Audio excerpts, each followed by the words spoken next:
The first year the boys weren't so sure about it. I don't think they passed me the ball once, so I learned how to tackle pretty well. If you and I put in the same man effort, we should get the same, expect the same sort of service or result. Just hasn't always been the case. I think it's really important for people to see that all Australians should be offended when there's racism or there's discrimination. Potentially without sport, we would never have had that opportunity to experience together, to learn more about each other and to work out ways for us to overcome things together. So that products that are a higher risk because of what they contain would be regulated as medicines rather than foods to address those potential risks. Coming on strongly as Johnson, she'll get fifth. They go in though, and a wonderful performance.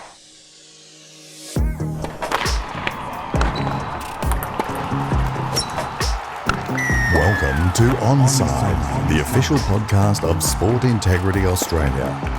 Our mission is to protect the integrity of sport and the health and welfare of those who participate in Australian sport. Hello, I'm Tim Gable. Welcome to the first edition of the Sport Integrity Australia podcast, Onside. Shortly we'll speak with Australian women's sporting pioneer Katrina Fanning. Well, the launch of Sport Integrity Australia on July the 1st heralds a new era for sports integrity in Australia. The opening of the new agency completes stage one of the implementation, which draws together the existing integrity functions of the Australian Sports Anti-Doping Authority, the National Integrity of Sport Unit and the safeguarding functions of Sport Australia. Stage two will see enhanced functions implemented, including an Australian wagering scheme and enhanced outreach and education. Our podcast, Onside, will explore the integrity issues in sport, the challenges sports face, and highlight the achievements within our industry. Today we'll discuss the issues of racism in sport and how the Black Lives Matter movement has shone a light on this issue in Australia, the role sports play in reducing barriers, gender equality and proposed changes to supplement regulation. Well, my first guest today is the Australian women's sporting pioneer Katrina Fanning. Katrina, a proud Wiradjuri woman, played for Australia in the first ever Women's Rugby League Test in 1995. She went on to play 26 Test matches for her country. Katrina has contributed so much to the community and she's also on the Sport Integrity Australia Athlete Advisory Group. Katrina, thanks very much for joining us on Onside today. Thanks, Tim. Pleasure to be here. Firstly, how does it feel to be called a pioneer? Because I would imagine you just grew up wanting to play sport, loving sport. Well, that's right. Growing up in a little country town of Junee, rugby league's all anyone talks about. So I really didn't think about what that looked like from a bigger point of view, just that's what everyone in town was doing. That's what brought everyone together and I wanted to be part of it. Tell us about growing up in Junee.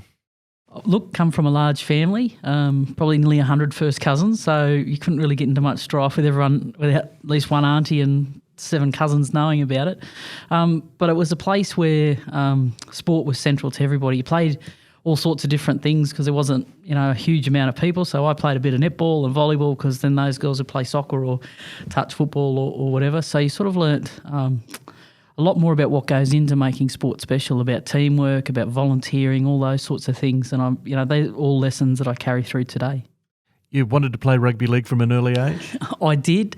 And look, always in the backyard playing and those sort of things. Got to about 8 years old and decided I wanted to actually play proper footy and have a team jumper and those sort of things. And really was just lucky that my age group of boys in Junee, there weren't too many that wanted to play rugby league, so they were actually quite desperately short of players. Otherwise, probably would have been a bit harder to get registered than the hoops we had to jump through anyway.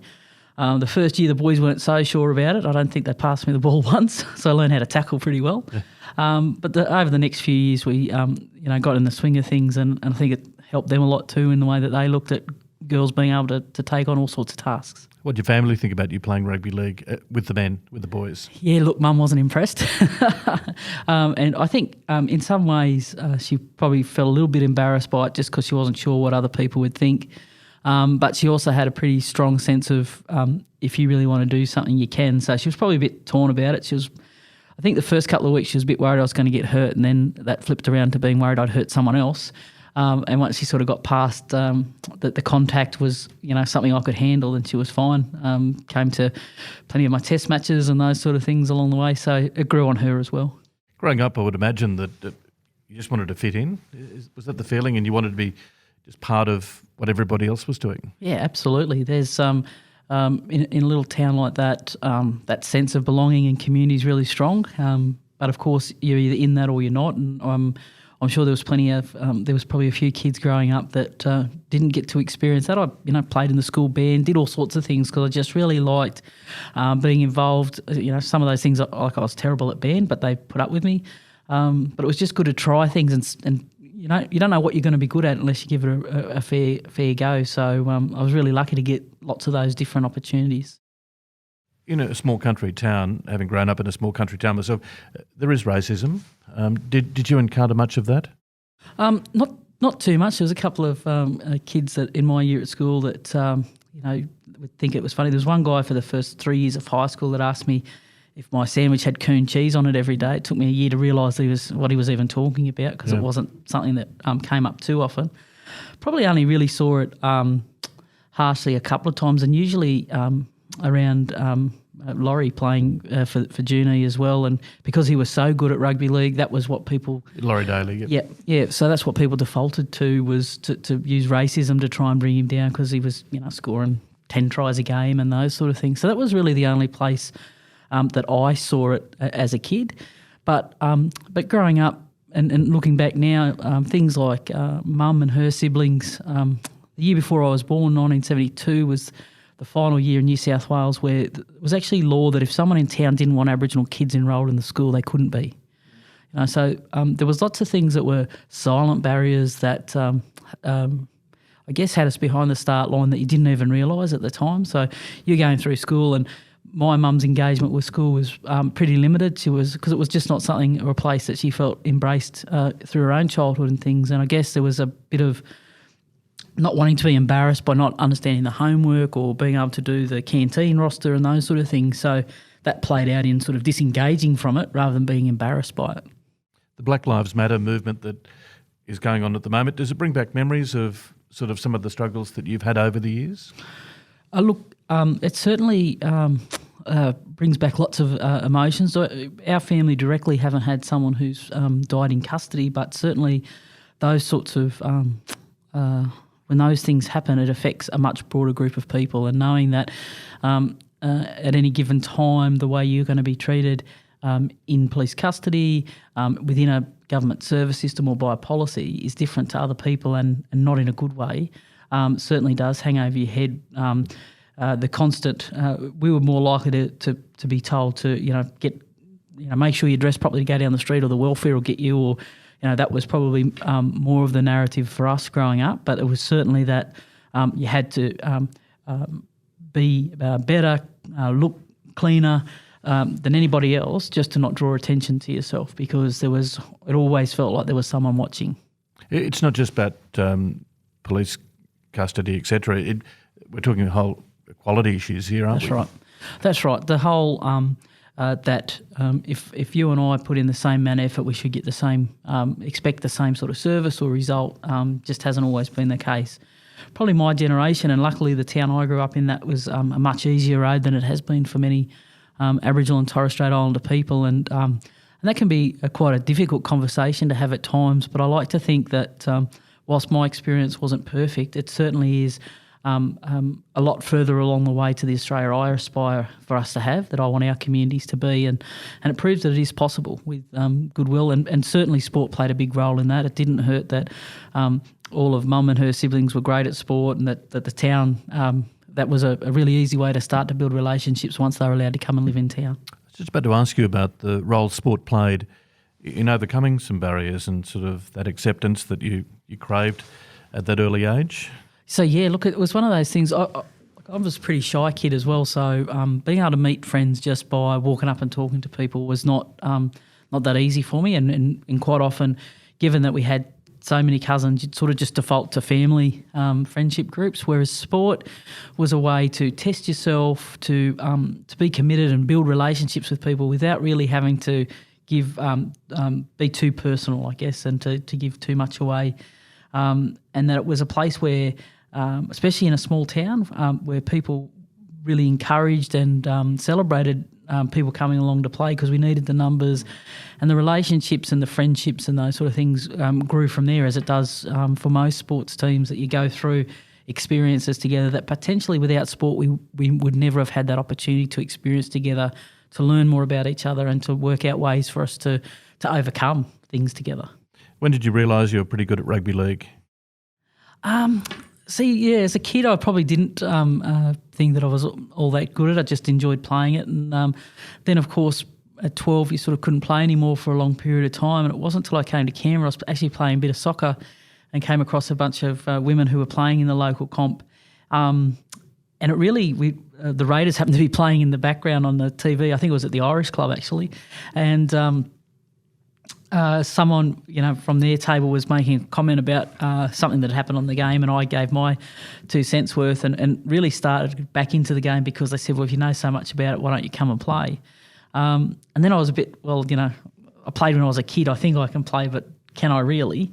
And probably that first season was a really big challenge, I think, for most people that first big tackle in contact when you go up levels and that sort of thing is always the first challenge of, am I ready for this? Am I going to rise to the challenge, or am I going to back off a little bit? I'm going to have a bit of a handbrake if I hit the ball up or anything. And for me, it wasn't necessarily that I did anything particularly overly talented, but it was more just that I was confident I had the right character, I guess, to test myself with that and to put myself into that challenge and to see how I'd go. So for me, that was probably more important than any individual skill that, if I practiced enough, I could build that up. But that confidence and that, I guess, that stubbornness to be able to stick at something that was, it's pretty tough if you get it wrong. Because by this time you'd moved to Canberra, and just to go back a little bit, once you reach the age of 12, women can't play, in boys competitions. There are no women's competitions. That's right. So effectively you had to walk away from the sport for a little bit. Yeah, the irony was I went off to play hockey with Arthur Summons' 2 girls in Wagga, Kathy and Janine. So, I still had a little bit of connection to footballers, but had to play, a range of other things because there just wasn't a competition available, which wasn't great. But in those days, I was really not so much passionate about any one particular sport. I just like getting out and doing something different and new. So I was probably playing, a different sport every night of the week, to be honest. So you've moved to Canberra in your 20s. You realise there are opportunities to play rugby league. You go on to play a rugby league test, the first ever women's test in 1995. How did that feel? Because, as you mentioned, you've been out of the sport for a little bit, came back, you weren't sure how you'd go. Yeah. Suddenly you're playing a test match. Yeah, and being the first one, we had no idea what the Kiwi skills sets were like. We'd seen them at a couple of pre-game functions, and they weren't small ladies, that's for sure. They were very physically well prepared and looked quite strong. So that first game was really quite a mental challenge. But getting that green and gold jumper, and I thought a lot about my grandparents, my extended family, about sacrifice and things, and just I always like to focus on when things got tough. It wasn't just me I'd be giving up on if I didn't try and rise to the occasion, that there was a lot of other people's effort and sacrifice and time that went into wherever I've been fortunate enough to get. And that day at Lidcombe Oval, after a fair spray from Tommy Rodonicus as a warm-up speech, to be honest, I think the first 20 minutes, I didn't really feel anything except this, huge amount of adrenaline, and by then you're into sort of the arm wrestle of the game, and it sort of eases into just feeling like a game again. But that first game was pretty special. I think only a few days ago we went past the 25 years for that anniversary, so doesn't feel like it's been that long though. Well, you went on to play 26 test matches, so that was the start of something special for you, wasn't it? Yeah, and it really opened my eyes to not just what rugby league could be, but that actually what my life could be about. I thought coming to Canberra was sort of the biggest adventure that I was going to have. Had never thought about much travel even within Australia, let alone getting to go to England and into the Pacific to play games, and meeting a whole bunch of different people, and the confidence that I was able to get through rugby league made me start to think about what I might be able to do for other people as well, and what pathways what they might be able to achieve if they're given similar sort of start in life. So did you feel as though, listen, I am doing something special here because I'm a woman, Indigenous? There are many aspects to this, aren't there? Look, at the time it doesn't feel like that, because at the time each one of those steps is a battle. The first time we got to go on live TV, all the commentators wanted to ask us about was really inappropriate questions about how we might strap body parts and things. So I don't think it's until probably about 2/3 of the way through my career when some of that support started to change and people's opinion around the game of women playing rugby league started to change. Up until then, the next step's just the next challenge. Whether it's raising enough money to be able to play, whether it's addressing sort of stereotypes or any of the things that went into to raising the bar each time, I don't think there was ever a time I thought, this is really special, we're doing something new here. It was more the questions of why aren't we able to do this and finding solutions to it. And I don't think it was until once I stopped playing that I guess you can relax from that and you feel like, well, I did the best I could with the opportunities that were in front of us, and it's probably why since I finished playing I've been as involved in administration and other things and advocating particularly for the women's game and for Indigenous community pathways because I know how special the game is and the difference it can make. Another aspect of life that is very special to you, marriage equality. Oh, absolutely. So the last decade or so has really brought out the best and worst in that scenario. Having to see basically a note go to every household in Australia to decide whether my relationship's of the same sort of value as someone else's. It's actually quite a difficult thing. It felt like going back to the start line again and being judged just for a different component of who I am as a person. And we've got 3 young kids and wanting to make sure that for them they can see that, we're as normal a family as everybody else, that there's not something unusual or different or less about who we are and who they are is really important. And even things like only this past weekend we had to go and get some medical attention. My partner has busted a bone in her hand, but the difference from a decade ago going in and having to just say that you're friends so that you didn't have to worry about the person behind the counter making a judgment about whether I should be allowed to come and have information about Kate's health or not, versus this weekend where that was embraced and treated very much as an equal and next of kin, and those sort of things is really important because we build our lives together and to make sure that the rules don't treat us differently is really important. When did you realise that that you were attracted to Kate and coming to grips with your sexuality?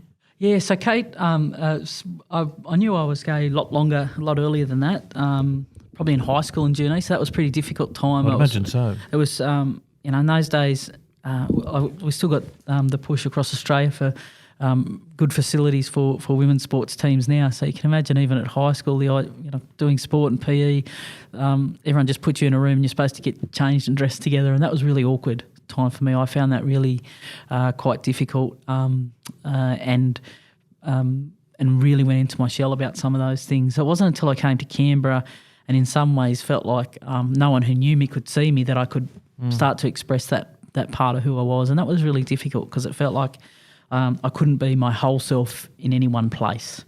I was either Juni Katrina or football Katrina or gay Katrina, and the reality is I'm all those things everywhere I go.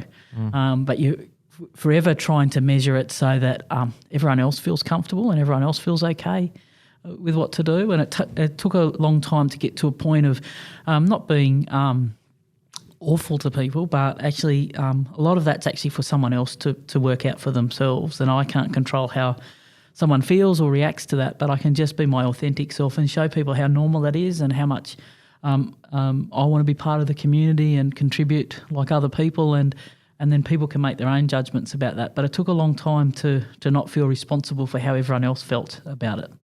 How do you feel about being almost an advocate for a range of social issues, whether it be women's sport, Indigenous issues, an Indigenous voice, marriage equality?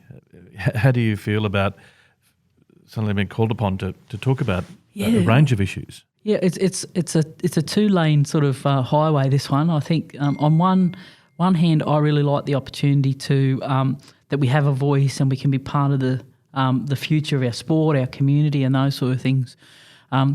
But I don't want people to think that we're whether we're talking about female athletes or Aboriginal communities, that there's only one voice that represents us. The point that we need to get to is that there's diversity within all of those groups as well. So whilst I'm happy to raise issues and to provide some points of view, it's really important to know that there's lots of other points of view, and mine's not perfect. It's just another way of looking at things that we can all put on the table and try and figure out the next steps forward together. Do you feel as though we are making progress? Absolutely, and I think even just seeing some of our national sporting teams and organisations and player-led approaches to raising awareness around social justice issues, around I know with the work I do with the NRL at the moment that the players now can have a voice on issues outside of rugby league without fear of their contracts being torn up or being seen as too difficult to have in the roster because they get distracted by all this other stuff. That we see them as part of the community, and that they're not just footballers, they are part of our community who are entitled to their views, and we ask them to be role models on things constantly, and they should be able to have a say in the things they want to have a voice about. Are you proud of the way that people have stood up? You saw the Australian women's basketball team, I guess that's who you're referring to there, but right across the board, we've had sport stand up against racism. Absolutely. I think the proactive nature of that now, that some sports aren't waiting for an incident to happen to someone in their team, that they're not leaving it up to just the Indigenous players or the players who are the target of the discrimination to stand up. I think it's really important for people to see that all Australians should be offended when there's racism or there's discrimination. We like to believe this country's built on a fair go, and that if you put in the effort and you've got the talent, you'll get your just rewards. Well, we've got to live that, not just say that. You're on the Athlete Advisory Group at Sport Integrity Australia. Formerly ASADA was where you sat in terms of being on the Athlete Advisory Group. Do you feel as though as a former athlete and with a range of experiences in other parts of life that you were able to contribute to what might go on in terms of sport integrity in Australia? Oh, absolutely. I think that the initiative around the advisory group is just fantastic. I think it shows the sort of huge change in how this the previous organisation and what this new organisation is set up to do. And it's not just to sort of catch someone out. It's actually to make a level playing field for everybody and to work to the benefit of athletes, not to the detriment of them.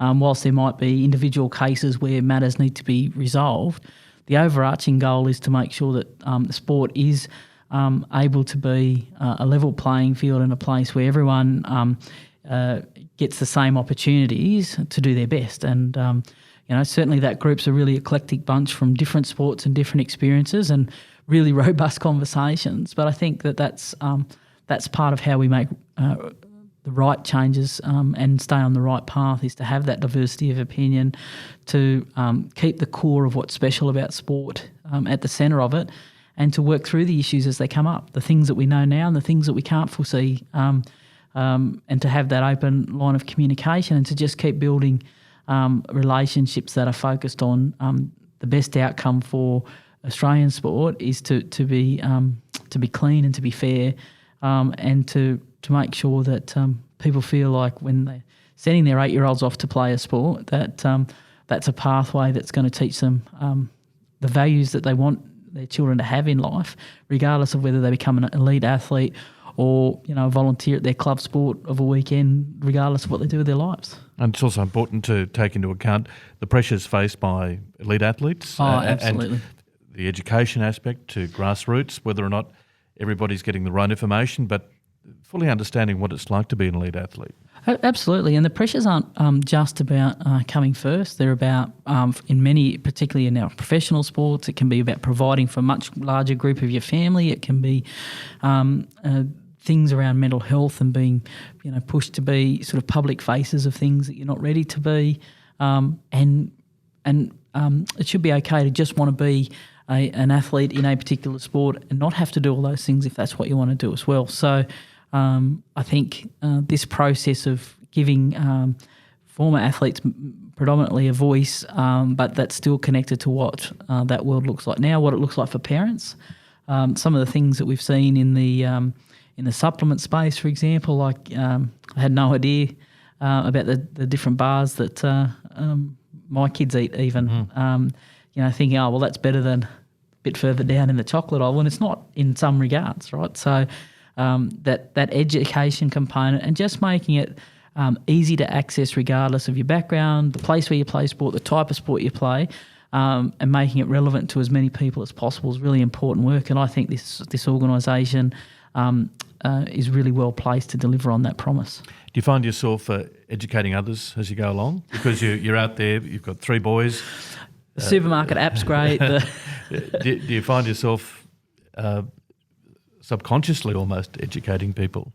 Yeah. So in a couple of ways, one around how the different products might work to better inform you, but also around that the bigger picture around when someone's cheating or doing the wrong thing in the sporting world, that has bigger impacts than just on that person. That whole I've got teenage boys, so the whole idea of not wanting to be a dobber is huge, right? And trying to get them to understand that actually integrity in what you do is really important, and sometimes it might even cost you friendships or other things to do the right thing. But it's always it's what you have to do, and to try and explain to them how to go about that as young men and to be good people is really important. And so there's lots of what we're talking about in the advisory group, lots of what Sport Integrity Australia has now been brought together to do that's just as relevant to my kitchen table conversations. That's how That's where our education's done at home, over dinner, over meals.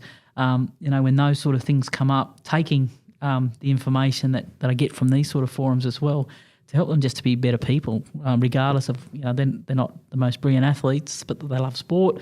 But helping them to see that those are lessons that can be transferred to all aspects of their life. Yes, the win at all costs mentality is a real issue in sport, and you'd hope that by educating people and getting people to listen to people like you, that sport is there for other reasons, not just to win at all costs. Yeah, it's an interesting one, and a lot of the time the win at all costs is actually someone else living that through you. So quite often we see that with adults on the sideline with kids at sport, for example, that the win at all cost attitude is actually not being driven by the child themselves, but the expectations to make someone else happy. There's not many, like I get to catch up with lots of former athletes now, and I can tell you I can't think of the last time any one of them raised their win-loss record, their fastest times, what they talk about is what they got out of sport, the friendships they made, the challenges that they overcome themselves, those sorts of things, which were all great life lessons. And, that might be easy to say when, I'm talking about people who do have a cupboard full of trophies and things, but your sporting playing career in particular is such a small fraction of your life, both in years but also in the impact that you have on the community, and it shouldn't be the only way you measure how successful you are as a person. You've had enormous contribution to the community through, we've already mentioned, a range of issues. You're on many boards, on the Canberra Raiders Rugby League board, amongst other things, but you sometimes, I guess, would get the feeling that you're being pulled in every direction. Do you feel as though you're stretched from one side to the other a little bit because you are an advocate for so many issues?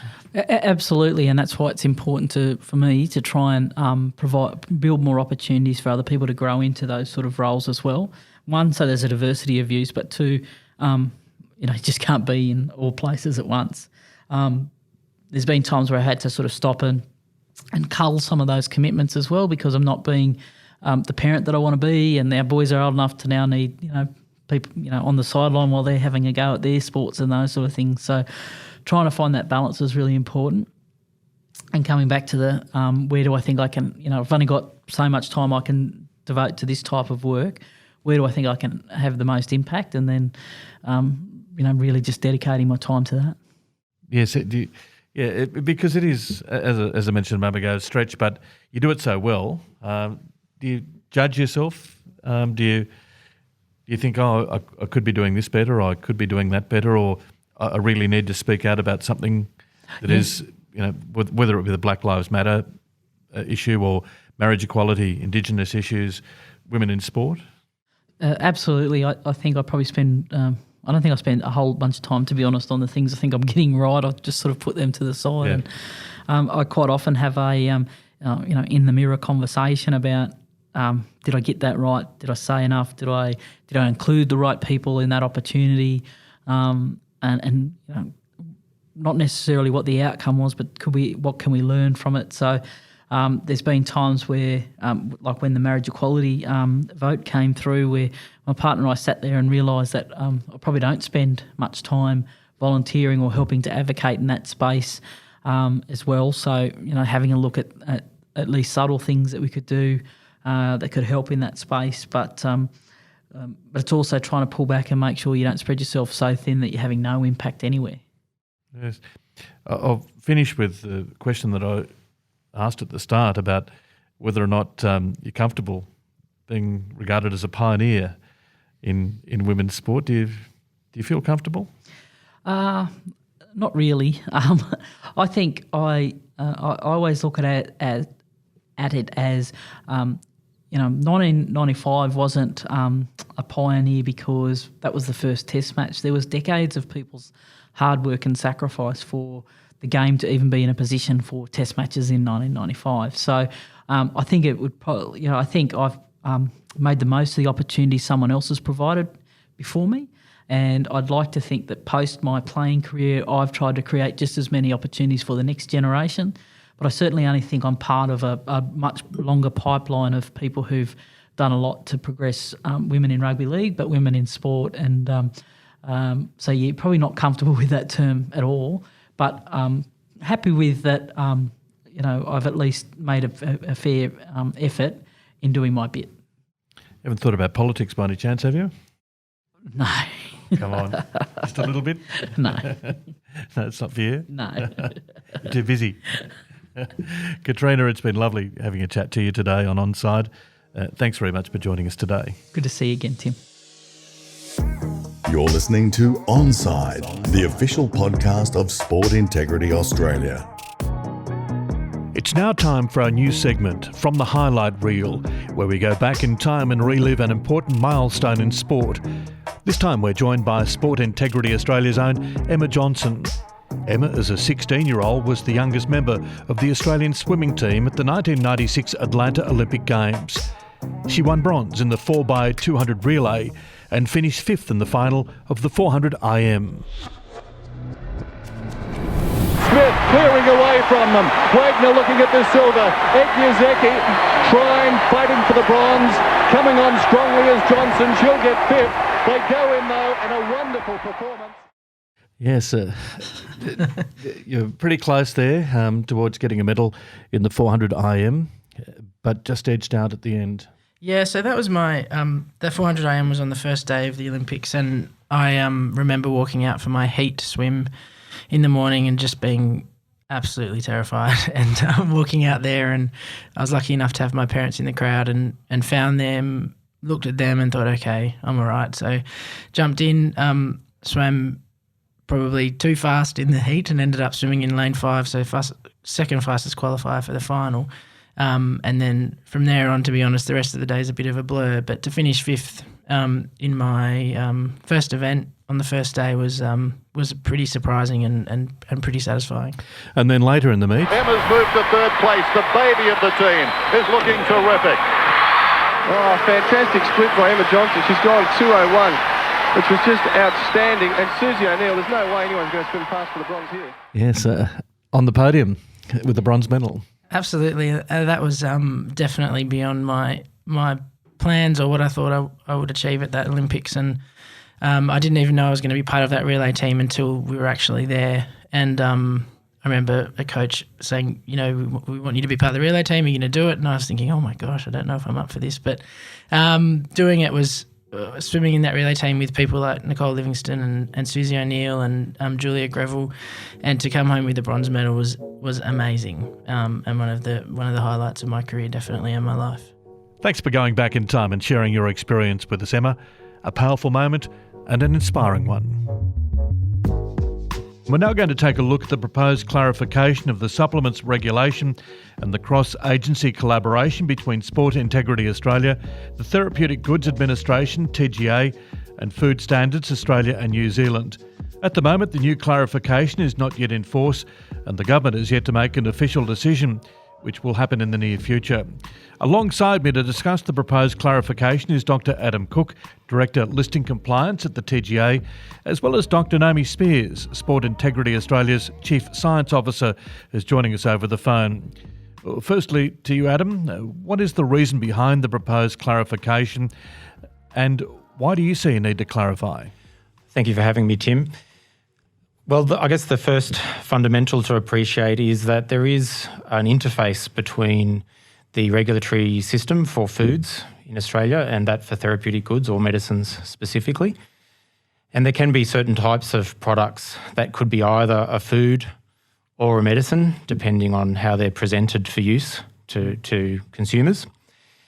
And that interface can be difficult to navigate for manufacturers of products bringing them to the market, and indeed for consumers to differentiate between certain products are medicines or therapeutic goods because of the claims that they use. So this clarification is being brought in to make it clearer for consumers and for manufacturers and suppliers of products that may be either a sports supplement or a medicine, as to which side of that fence they fall on. Given it is a clarification, it would suggest there has been confusion in the marketplace. Yeah, that's right. And that's because foods are allowed to have health claims, and foods in Australia are regulated under the Food Standards Code that's maintained by Food Standards Australia and New Zealand, as you said earlier.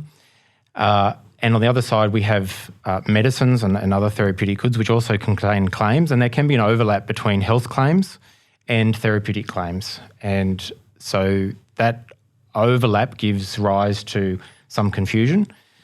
Part of the difficulty around the sports supplements is that there is a specific code under the Food Standards Code for sports supplements, and so there's definitely a space in the market for sports supplements that are foods.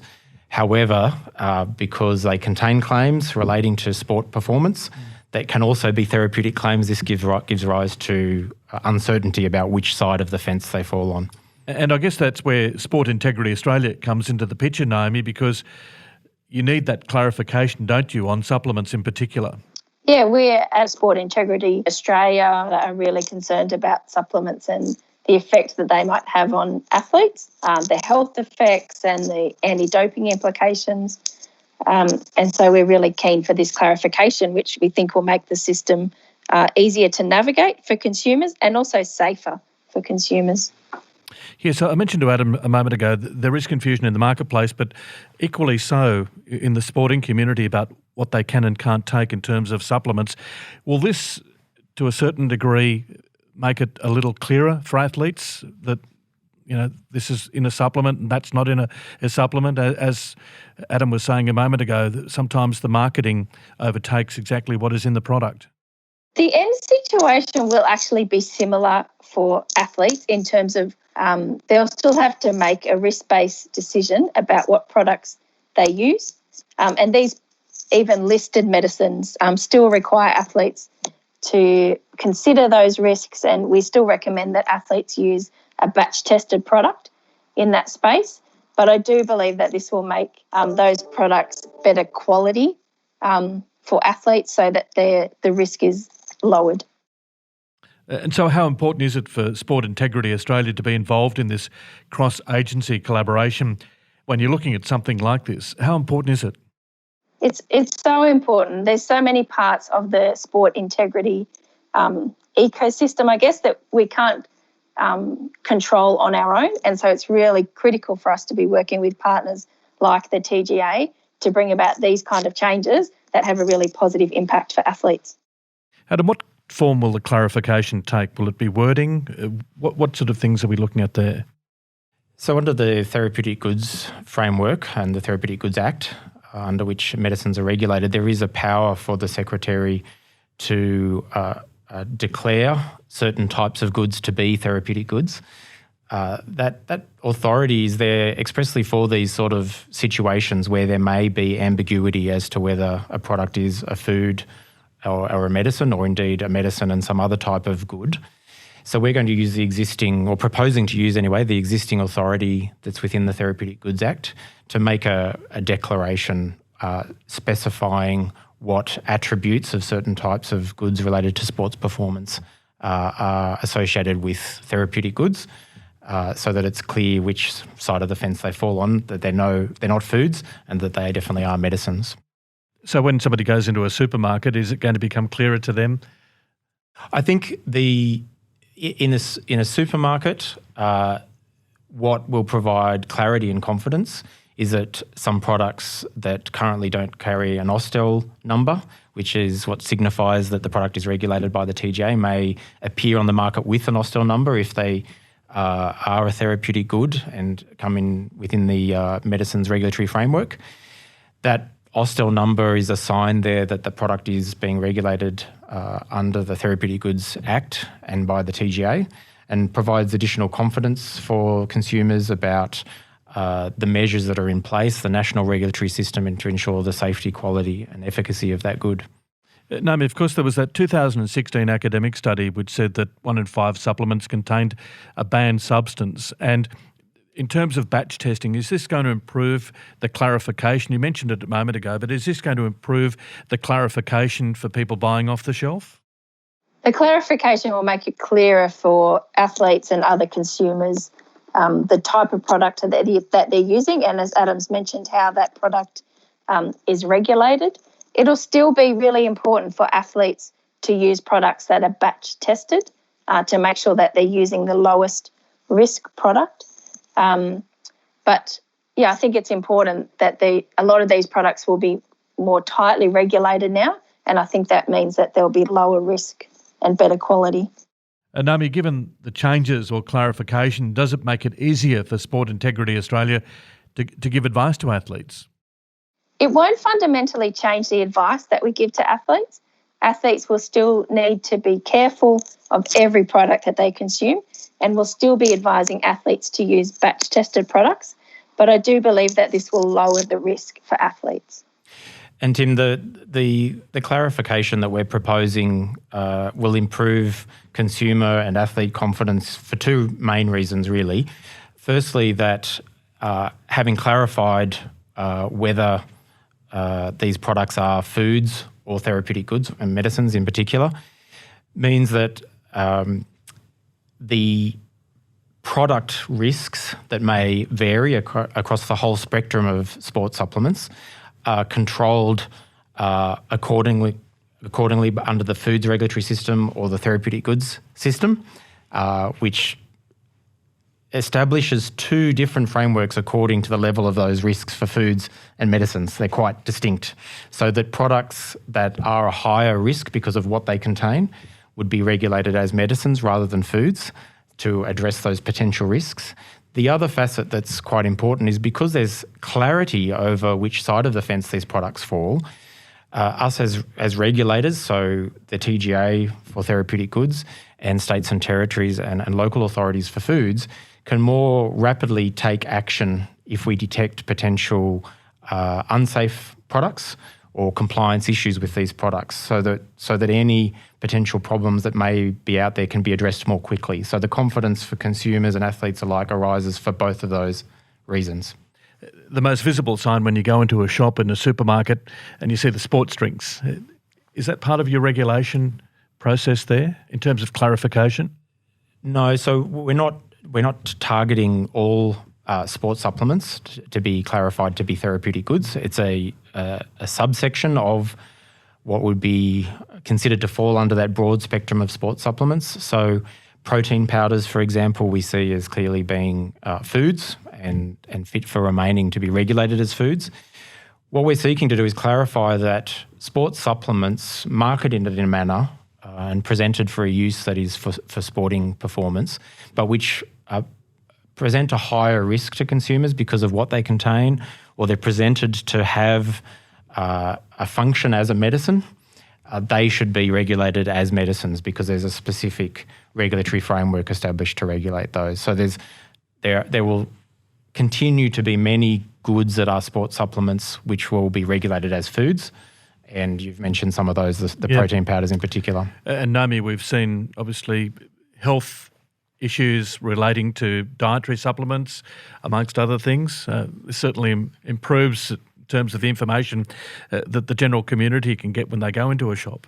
Yes, we're really concerned about the health implications for athletes and consumers in using these products, and the information that's available to them should be improved through this process. How big an issue is it, Naomi, in terms of supplements and people not really knowing what they're putting into their body? Is it a huge issue? I believe it is, yes. As you mentioned, Tim, there's recent studies that show that like 1 in 5 products in the market will contain ingredients that were not declared on the label.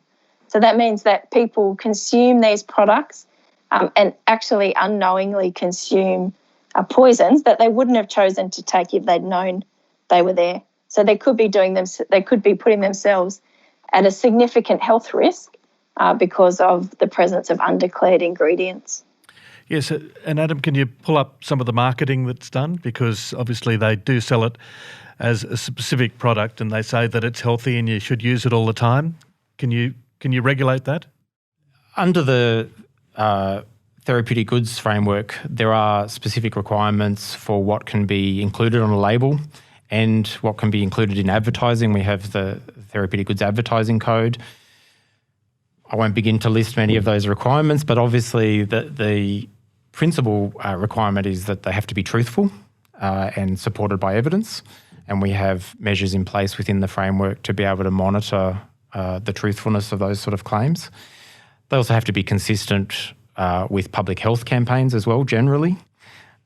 So they need to fit within the broader health landscape within Australia, both from an evidentiary point of view and from a reasonableness point of view, I suppose. Yes. Just as a final question, if people would like to know more information, it's available on a website? On your website? That's right. So on the TGA website, we do have information about our proposal and the consultation process that has been occurring to date. And we're continuing to update that page as our, project evolves. Naomi, in terms of athletes, how will they get this information? We'll continue to communicate with athletes from the Sport Integrity Australia mechanisms as well. So as this change progresses, we'll absolutely be keeping athletes and sporting organisations in the loop about the changes that are forthcoming and the timeframes in which those changes will be made. Thank you very much, Dr. Adam Cook, Director Listing Compliance at the TGA, and Dr. Naomi Speers, Sport Integrity Australia's Chief Science Officer. Thank you very much for joining us today. Thanks, Tim. Thanks, Tim. More with Onside in just a moment. And now for our segment From Left Field, where we answer a question from the public. G'day guys, my name is Riley. I'm a mid-distance runner from the ACT. The question I have from left field today is how long do things stay in your system for? Now this is quite a tricky one because a lot of factors come into play and it is very, very individualised between people. So what could take somebody 24 hours to clear from their system could take someone else 72 hours. You just never know. Now the example I always like to give here is caffeine, right, from coffee. If I have a coffee after 4 o'clock in the afternoon, I'll have quite a lot of trouble getting to sleep that night. Whereas someone like my grandma, she can have coffee after dinner and still be lights out, sound asleep by 9 o'clock in the evening. So the advice I always like to give is just steer clear of that substance.